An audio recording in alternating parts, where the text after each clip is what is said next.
¿Qué tal? Muy buenas tardes, sea usted bienvenido. Esto es Tertulias, estamos listos para platicar y, ¿por qué no?, para disfrutar un buen rato de el ameno invitado que tenemos el día de hoy. Como siempre, Julio César Hernández. ¿Qué tal? Periodista. Bien, buenas. Con ganas de preguntar. Y fíjese que teníamos tiempo, ya le traemos ganas aquí a nuestro invitado. Él es uno de los jóvenes talentos escritores que han despuntado en México. Es, creo que el escritor jalisciense más reconocido a nivel internacional. Y bueno, hablamos de Antonio Ortuño. Gracias por estar con nosotros. No, pues muchas gracias a ustedes por la invitación. Coño, gracias. Gracias. Pues es interesante. Tú has viajado mucho, Antonio, gracias pues a tu prolífera obra. ¿Cómo nos ven? ¿Cómo ven al mexicano en otros lugares, principalmente en el extranjero? Caray, yo creo que en general, por ejemplo, en Europa no ha habido una migración mexicana como la de otros países latinoamericanos. Es decir, los ecuatorianos, los peruanos migraron mucho a España para trabajar y llegó en ciertos momentos porque las sociedades en Europa tienen muchos rasgos de xenofobia, a veces muy agresivos, a crearse esta imagen negra que muchas veces tienen consigo los migrantes con grupos de presión en su contra y demás, que está como muy centrada, sobre todo en peruanos, en ecuatorianos, que fueron los que más migraron, ¿no? La mayor parte de los mexicanos que van para Europa, pues son niños bien, o gente que por trabajo, por turismo, se puede dar la vuelta, pero es carísimo irse, ¿no? Nuestra migración de trabajo es a Estados Unidos, es decir, nuestra migración, nuestros braceros no se van a Alemania, nuestros braceros no se van a España, ¿no?, sino a Estados Unidos. Y en Europa hay una imagen del mexicano como turista, más bien, como gente que va a aventar dinero, como muchas veces somos los mexicanos como turistas escandalosos, ¿no? Rentan un carro y es el que tiene los vidrios bajados y el radio a todo volumen y dices, claro, ese es paisano, ¿no? Nadie en Berlín le sube al radio. Ese es el punto. Y este señor es de Moroleón, Guanajuato, ¿no? Evidentemente, yo lo traje playera del León. Claro que, por supuesto que es paisano, ¿no? Y en América del Sur lo que me ha tocado básicamente es que me hablen del Chavo del Ocho, ¿no? Hay una imagen que tiene mucho que ver con la televisión o con la vieja cultura popular mexicana, José Alfredo, Pedro Infante. De repente sí hay un desfase entre lo que ellos a través de los medios han recibido y lo que pues, en realidad es la vida del país, ¿no? Desde luego la cosa en Estados Unidos es mucho más compleja, ¿no? Porque allá hay millones y millones de mexicanos y casi cada gringo tiene su imagen mental diferente. Claro. Decía que ese era el punto de cómo el mexicano se caracteriza de ser mexicano en el extranjero. Recuerden aquel que apagó la llama y en el Arco del Triunfo. Bueno, ya no digamos en los partidos de fútbol, que me imagino que hay varios mexicanos que van. Sí, bueno, recordemos que esta clasificación al Mundial estuvo tranquila, pero el anterior nosotros fuimos los del repechaje contra Nueva Zelanda y de repente enfocaban la tribuna y había penachos, ¿no? Es decir, alguien había viajado con un penacho o lo construyó en Nueva Zelanda y se fue a apoyar a la selección con su penacho o con un sombrero gigante de la enorme comunidad y una diáspora mexicana. Hay millones de mexicanos regados por todos lados. Desde luego que la principal migración, insisto, está en Estados Unidos, pero prácticamente donde vas te vas a encontrar con mexicanos y con restaurantes mexicanos, ¿no? Aunque también hay falsos mexicanos. Por ejemplo, en Berlín los restaurantes mexicanos todos los manejan iraníes, que son bajitos, morenos y de bigotito, pero no son mexicanos. Y pruebas eso y dices, ¿qué demonios es esto, no? Tanta paprika, ¿de dónde salió? Claro, estos no son chilaquiles. Claro. Pero ahora, el viajar para ti te ha puesto también en la parte donde puedes decir México va bien en esto, le falta tal cosa, hemos avanzado. ¿Cómo ves a nuestro país ya de fuera? Entre la gente más informada, es decir, desde luego la gente que escapa a estos estereotipos del Chavo del Ocho, o el mariachi con el sombrero, o el fan del fútbol con el penacho imitación Moctezuma, realmente lo que domina es la preocupación por la inseguridad en México, ¿no? O sea, México es visto con preocupación entre la gente que sí se informa, la que sí sigue los noticieros, la que lee las revistas de actualidad, la que lee los periódicos, esencialmente tiene una imagen de un país violento, de un país en el que la gente sufre. Casos como el de Ayotzinapa, como las muertes de mujeres, copan la atención de la gente que se sale, insisto, de esos estereotipos, ¿no? ¿Nos ven como un narcopaís? Nos ven como un país a merced de las mafias criminales en muchos sentidos, ¿no? Y claro que hay una preocupación incluso de mucha gente de decir, a mí me encantaría conocer México, pero tengo miedo de que me pueda pasar algo, o de al menos incluso de ver que suceda algo, aunque no me pase directamente, pero me aterraría ver que pase algo, ¿no? Eso es algo que me he topado en muchos lugares. Esto significa entonces que toda aquella información de que lo bueno también se cuenta no permea o no ha permeado como bueno, esas son campañas, ¿no? de consumo doméstico, ¿no? Claro. La prensa, sobre todo la prensa europea y en parte la prensa norteamericana, es muy incisiva y es implacable con sus propios gobiernos y no es nada amistosa con los gobiernos extranjeros. Claro. Y si ven algo, no dejan de señalarlo, ¿no?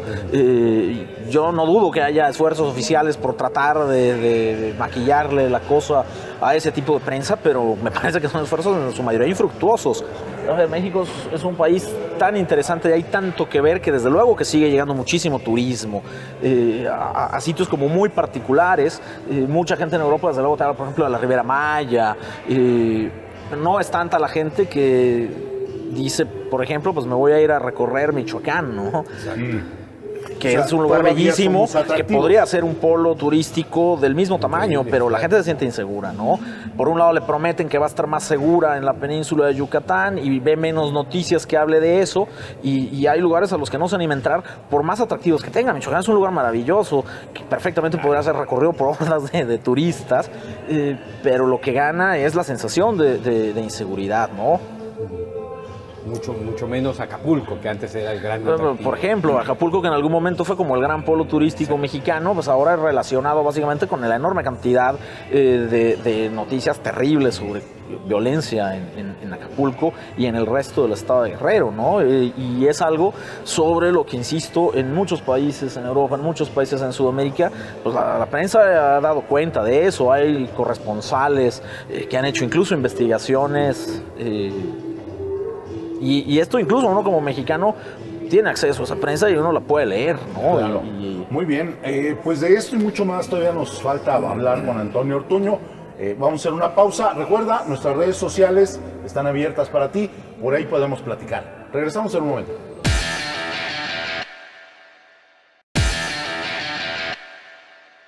Y bueno, ya que has viajado y que regresas aquí a México, te toca ver también la situación pues del migrante, del que viene en su camino hacia Estados Unidos. ¿Cómo somos los mexicanos? ¿De veras somos buena onda o ya nos estamos aprovechando o ya nos vale lo que pase con quien pasa por México? Caray, bueno, eso va más allá de mi opinión particular. Es muy evidente y hay muchos informes e investigación al respecto de los horrores que pasa la migración, sobre todo centroamericana, en su cruce por México. Esta semana pasada que se dio a conocer que finalmente salió una sentencia contra uno de los asesinos de San Fernando, Tamaulipas, los asesinos de 72 migrantes, de alguna manera se removió un poquito el tema, pero es un tema que siempre ha estado como soterrado, que no es un tema de moda, no es un tema del que se hable en las campañas, no es un tema sobre el que se centren los reflectores. Tiene que ser un número muy grande de migrantes que hayan sido agredidos, a los que sacan de un secuestro, por ejemplo, como para que los apunten un poquito las cámaras, ¿no? En general es algo que está muy soterrado en los medios, pero que ocurre todos los días. Hay enormes mafias que se aprovechan de esos migrantes y hay una violencia bestial en el cruce de la frontera sur mexicana y mucha indiferencia a medida que avanzan en el país los que consiguen hacerlo. Hay, creo que, mucha indiferencia. Hay mucha gente todavía en Guadalajara que está convencida de que pues son pillos. Donde yo vivía, cerca de las vías del tren, allá por la Colonia Moderna, cerca de los patios de ferrocarriles, pues en alguna ocasión se metieron a la casa de una vecina y se robaron un televisor plano. Y la vecina acusaba a los migrantes, ¿no? Decía, pues es que se la suben al tren y la venden en Estados Unidos. Y uno decía, señora, oiga, yo creo que es mucho más probable que lo haga otra persona, ¿no? Claro. Estadísticamente es infinitamente más probable probable que un migrante sea objeto de un delito en México a que sea quien comete ese delito. Y a mí me sorprende y me azora el que, por ejemplo, en algunos barrios en Guadalajara que llegaban a sacar mantas de no nos instalen aquí el albergue, no queremos ver a los migrantes por aquí, que un país que ha mandado tantísimos migrantes a Estados Unidos, que nos quejamos y con razón de que hayan sido marginados, despreciados, de que haya ahora un presidente incluso de Estados Unidos con un discurso que directamente agreda a nuestros migrantes, pero aunque nosotros en el discurso somos muy buena onda, pues seguimos como en nuestros laureles de haber sido un país asilo y un país refugio para mucha gente durante mucho tiempo, pero el trato específicamente de los centroamericanos en México es terrible y es algo que está documentado. Esa historia, esa imagen no cambia nada. Condenamos el trato que reciben nuestros paisanos en Estados Unidos, pero no vemos el trato que le damos a los que vienen de absolutamente, y un trato que en muchos sentidos es peor que el que nos da. No hay fosas comunes llenas de mexicanos en Estados Unidos. Sí hay fosas comunes llenas de cadáveres de centroamericanos en México. Eso es una diferencia muy grande.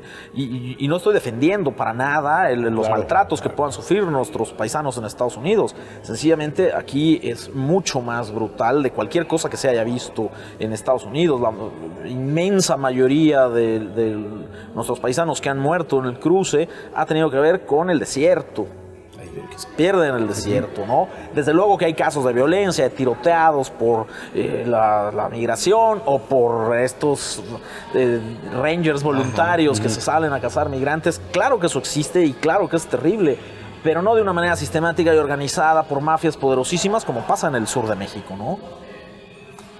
Hablar de este México que se queja de lo que le hacen a sus nacionales en Estados Unidos y luego darnos cuenta de que nosotros aplicamos lo mismo con quien viene de paso, es muestra de nuestra hipocresía. ¿Cómo nos ven afuera? ¿Nos ven como un país de veras que es buena onda o como un país que abusa de quien pasa? Desde luego que es algo que cambia mucho la imagen, ¿no? Yo lo que he visto en Centroamérica sí es un rencor grande en ciertos sectores hacia los mexicanos, sobre todo de gente que ha tenido parientes, conocidos, que al pasar por México han sido objeto de violencia, de maltrato. Desde luego que la perspectiva de los países centroamericanos pues es la más directamente comprometida, y eso de más información hay, ¿no? También porque hay muchos que no logran pasar a Estados Unidos y que como pueden, pues en algún momento regresan, ¿no?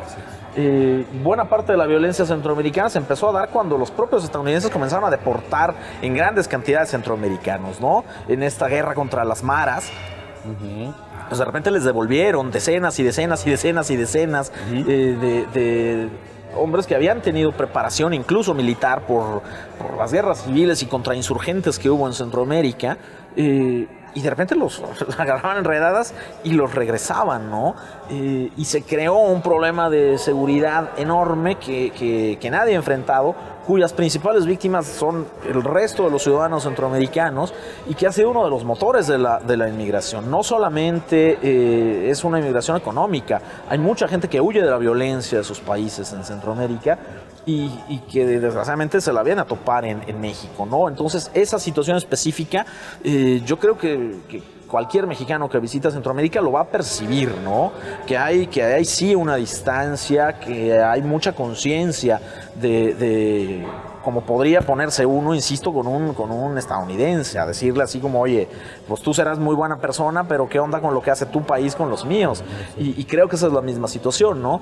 Desde luego, en otros países, insisto, la imagen mexicana es mucho más amistosa, porque los turistas mexicanos pues tienen ese asunto de la alegría de ir tirando billetes, y porque en general hay una gran migración mexicana de gente trabajadora, hay una gran migración de mexicanos a universidades, de académicos, de gente que se va a estudiar, que desde luego que crean una buena imagen, de gente simpática, de gente cálida. Eso es algo además de lo que siempre nos hemos pues enorgullecido los mexicanos, pero los que más directamente conocen cómo funciona, digamos, el sistema mexicano, que son los centroamericanos, pues claro que tienen una imagen distinta, ¿no? O sea, los mexicanos a veces somos muy simpáticos de visita, pero ya como sociedad tenemos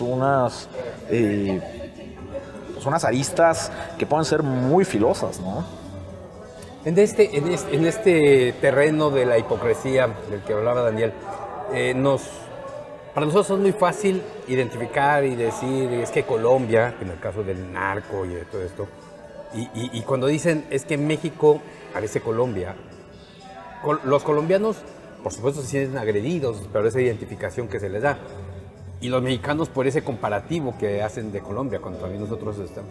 Hay, en ese sentido, en esa figura, ¿cómo somos los mexicanos? Realmente decimos, no, nada más Colombia, nosotros no. No nos digan que somos igual que Colombia porque no lo somos. Caray, yo creo que ya a estas alturas nadie puede sostener que no seamos como Colombia.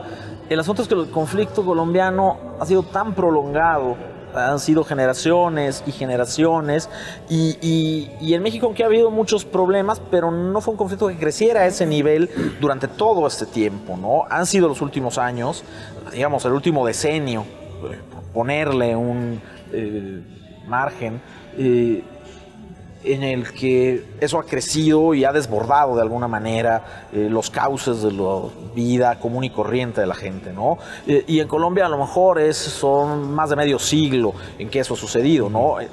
Por la duración podemos decir que no es similar, pero por la intensidad de las salvajadas que han pasado no hay mucho que decir, ¿no? Y alguna vez decía Fernando Vallejo, el gran escritor colombiano que fue premio Phil y que lleva muchos años viviendo en México, que en algún momento a él lo que le había preocupado era la mexicanización de Colombia, no la colombianización de México, ¿no? Diferencia, sí, todo un cambio, y de esto seguimos hablando en un momento. Recuerde, estamos en tertulias y el cuarto sitio es el suyo. Volvemos.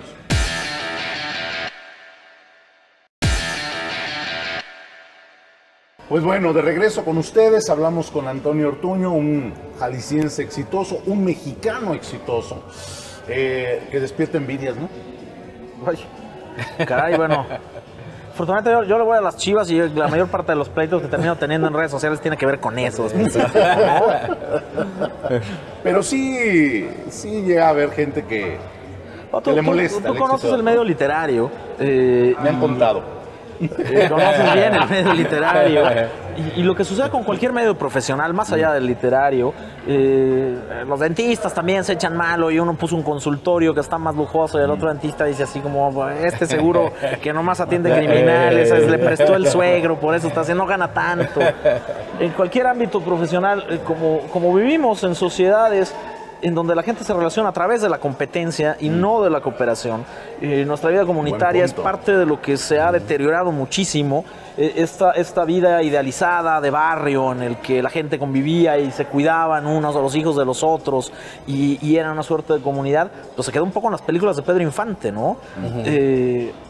A partir del cambio de modelo económico en México, lo que ha privado es la competencia, y la competencia implica ferocidad, implica que haya ganadores y perdedores, y eso convierte cualquier medio en algo espinoso, porque la gente se está jugando pues el porvenir, la supervivencia.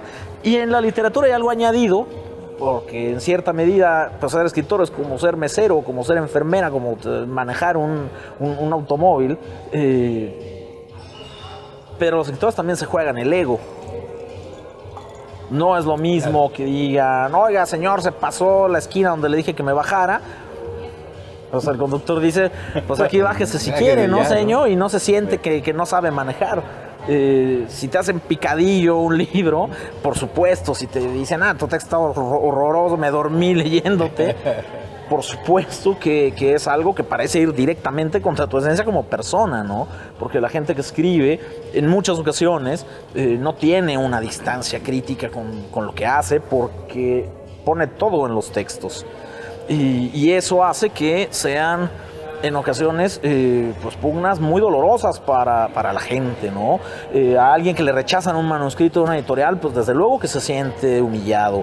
A alguien que cree que no lo leyeron en una revista y sencillamente ni le contestaron el correo en el que ofrecía una colaboración, por supuesto que se siente ignorado y ofendido, ¿no? Y el medio literario tiene ese extra. No solo existe la competencia profesional que existe en todos los medios, sino que le da mucha frustración a quien quiere escribir, ¿no? Es difícil ser leído, es difícil que un editor te tome en serio, es difícil que un grupo de lectores de verdad se tome el interés de comprar tus libros, de buscarte, de hacerte comentarios.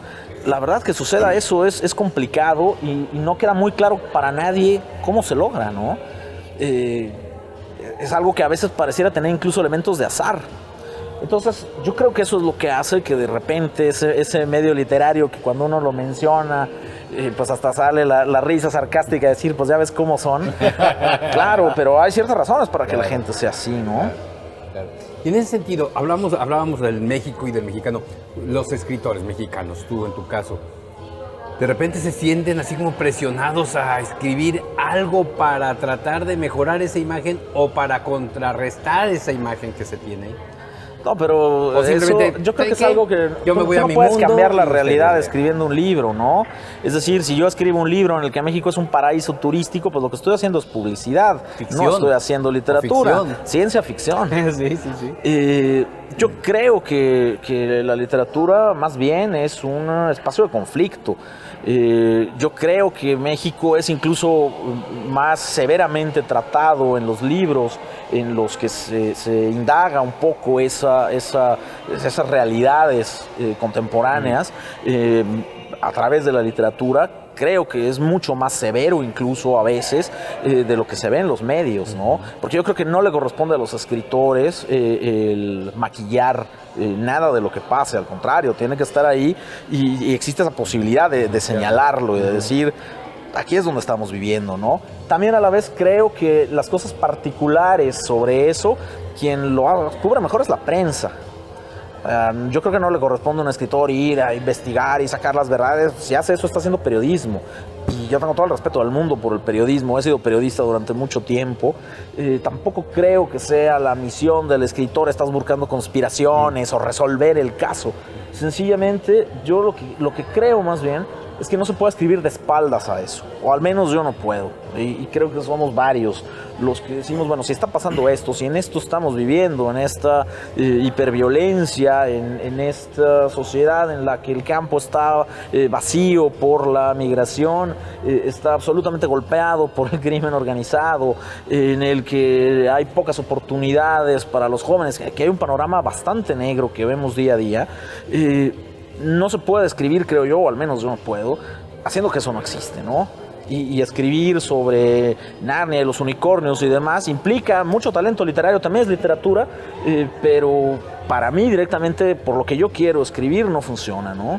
O quizás lo contrario. Entonces, esa realidad a la que tú te refieres es lo que les puede dar material para hacer y lo hace, ¿no? Y lo hace en muchísimos casos, y lo ha hecho durante muchos años, desde luego. Si Juan Rulfo, además del talento enorme que tenía, pudo escribir lo que escribió, es porque conocía de primera mano las consecuencias de la violencia y de los conflictos sociales en México, ¿no? Ahí le había crecido el ambiente después de la Cristiada, con esas marcas que dejan una guerra tan violenta como la que fue la Cristiada, y eso él lo conocía de primera mano. En ese ambiente había crecido, eran las historias que oía contar, y su imaginario tiene mucho que ver con eso, ¿no? Y estamos hablando, bueno, pues el que muchos consideran pues el epítome del escritor mexicano, pero lo mismo podríamos hablar de Elena Garro, de Carlos Fuentes, de Jorge Ibargüengoitia. Pero ahí, a ver, ahora ya está también Julián Herbert, está Antonio Ortuño, está Guadalupe Nettel, la Nettel, Enrique Serna, que ya están también abriendo un panorama y que la gente de otros países voltea hacia la literatura. ¿Estamos viendo un resurgir de la literatura mexicana? Yo creo que la narrativa mexicana ha sido muy rica. Hay una tradición importante en narrativa mexicana.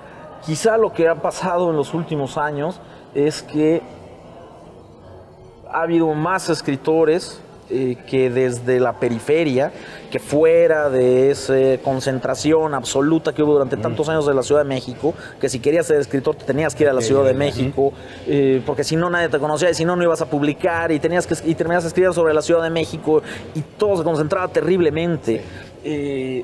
que pasó durante muchos años, ¿no? Parecía que solamente siendo mesero en la Condesa podías acabar escritor, ¿no? Y si te fijas, bueno, Guadalupe Nettel es de la capital, pero ha vivido mucho tiempo fuera de México y de alguna manera ha ido y venido. Claro. Vivió en Francia, vivió en España, ahora está de vuelta en México, pero vivió fuera muchos años, ¿no? Y Herbert, pues vive en Saltillo, yo vivo acá en Guadalajara, no nos hemos ido a la Ciudad de México para hacer carrera, ni mucho menos. Creo que esas visiones periféricas están ayudando de alguna manera a que haya una renovación importante en la narrativa mexicana. La poesía es otra cosa, el ensayo es otra cosa, son diferentes caminos, pero en la narrativa específicamente yo creo que ha sido benéfico para la narrativa en México el que se abriera ese juego, ¿no? Muy bien, pues esto es Tertulias, estamos terminando. Antonio Ortuño nos acompañó el día de hoy. Julio César Hernández, muchas gracias. Yo soy Daniel Emilio Pacheco. Nos escuchamos, nos vemos, nos comunicamos en redes sociales. Esto es Tertulias. El cuarto sitio es el suyo, ya lo saben.